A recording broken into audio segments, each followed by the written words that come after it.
시편 88편 1절에서 18절입니다. 1절.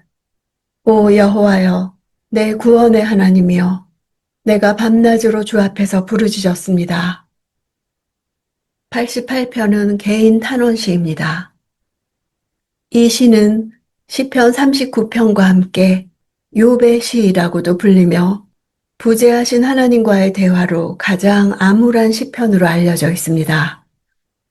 죽음의 문턱에 선 시인이 고통과 질병으로 깊은 한숨과 절망감을 쏟아내는 내용입니다.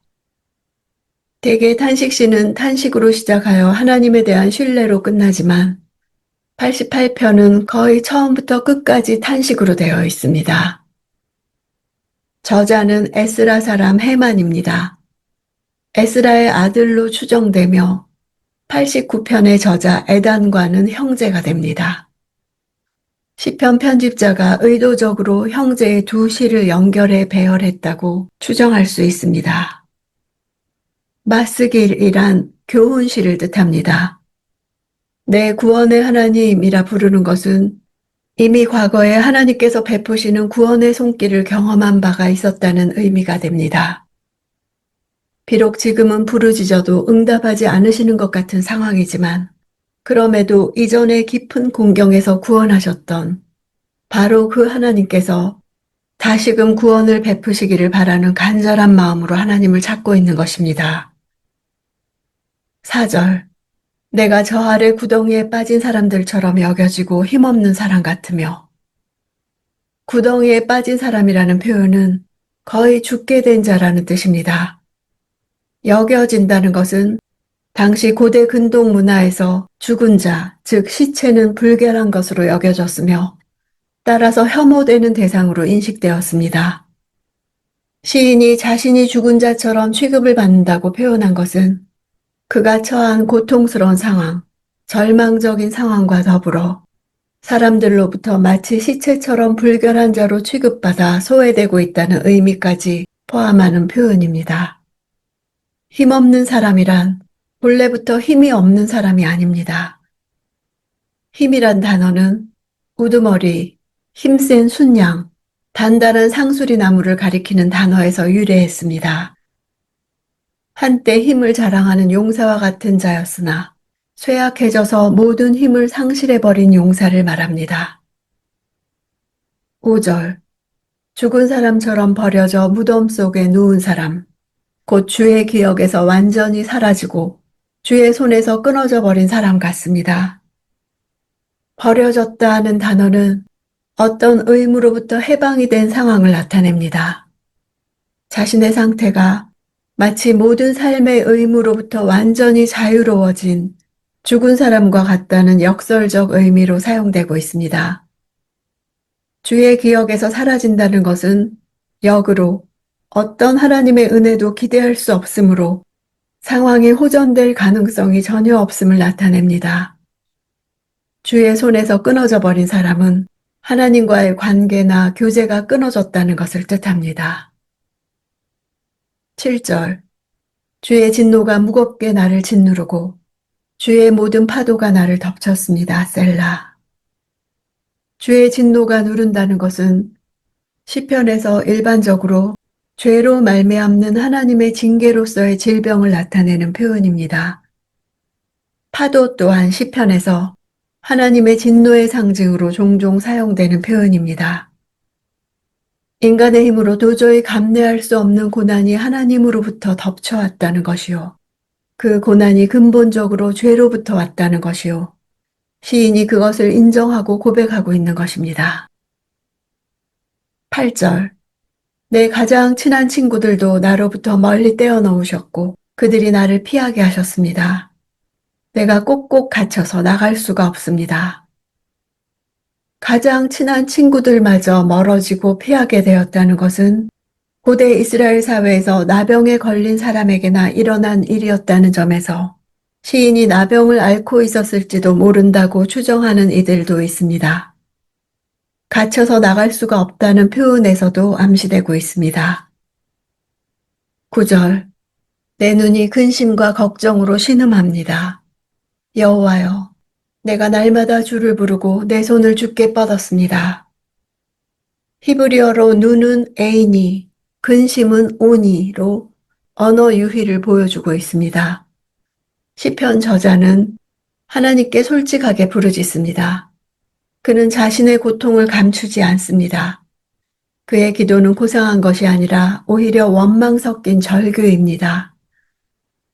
그것을 하나님께 하고 있습니다. 내가 그래도 기도합니다. 이는 고통의 해결이 오로지 하나님께 있다는 믿음과 간절함의 표시입니다.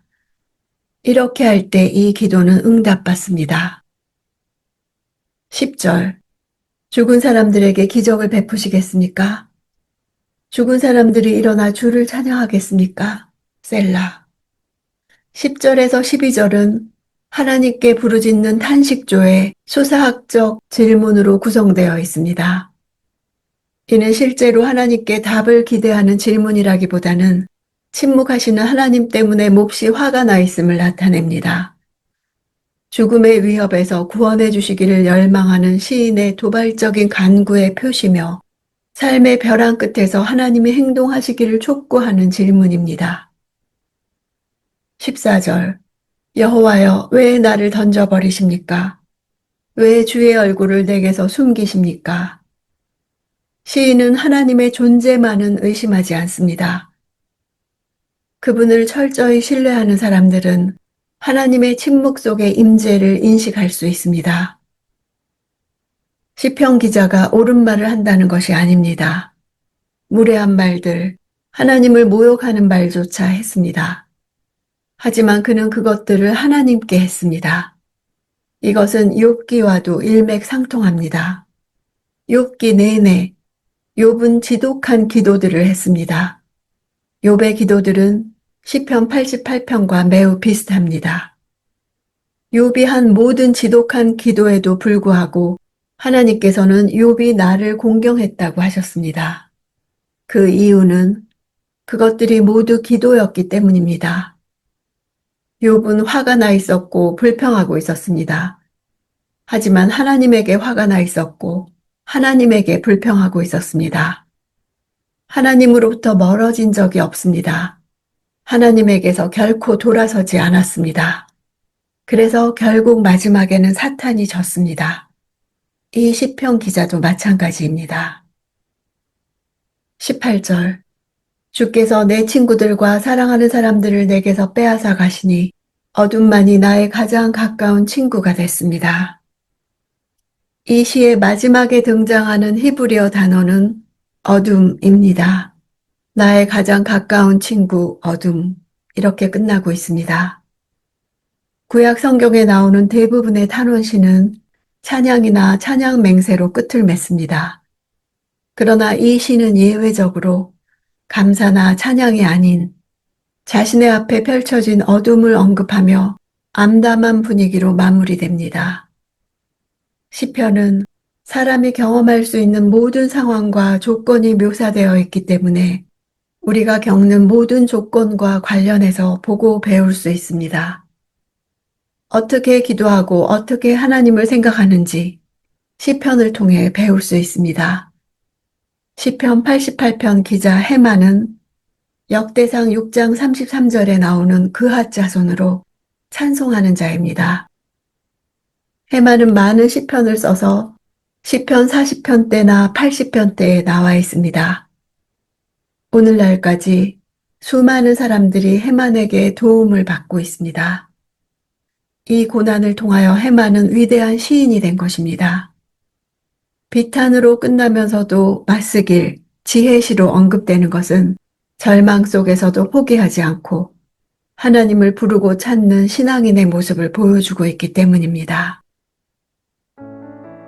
믿음을 가진 성도에게도 어둠이 찾아옵니다. 하나님의 침묵은 그분의 부재를 의미하는 것이 아닙니다. 참된 신앙은 하나님의 절대 침묵 속에서도 오직 그분께 끊임없이 마지막까지 말을 거는 데 있습니다.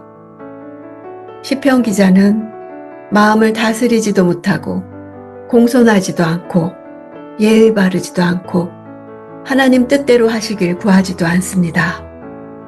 성경에 이 기도가 있는 것은 우리가 절망적일 때 어떻게 말하는지 하나님이 이해하신다는 것입니다. 고난은 신앙의 실패가 아니라 신앙 여정의 일부입니다.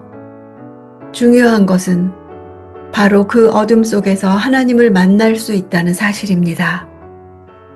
우리는 그 어떤 어둠 속에서도 혼자가 아닙니다. 기도를 들으시는 주님이 계십니다.